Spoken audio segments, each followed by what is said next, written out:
আজ ঐতিহাসিক 23 জুন বাংলাদেশ আওয়ামী লীগের প্রতিষ্ঠা বার্ষিকী। এই উপলক্ষে জাতির পিতা বঙ্গবন্ধু শেখ মুজিবুর রহমানের প্রতিকৃতিতে শ্রদ্ধা জানিয়েছেন প্রধানমন্ত্রী শেখ হাসিনা।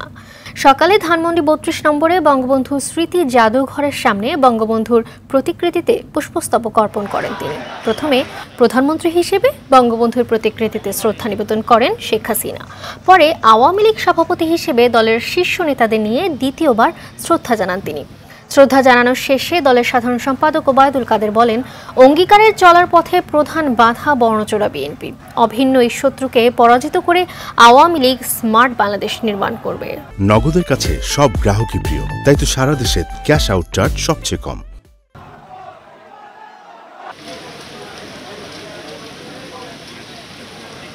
আমাদের চলার পথের প্রধান বাধা বর্ণচোরা বিএনপি, সাম্প্রদায়িক জঙ্গিবাদী শক্তি আমাদের অভিন্ন শত্রু। এই অভিন্ন শত্রু বিএনপির নেতৃত্বে ঐক্যবদ্ধ। আমাদের আজকে অঙ্গীকার, আমাদের আজকের শপথ, এই অপশক্তিকে পরাজিত করতে হবে।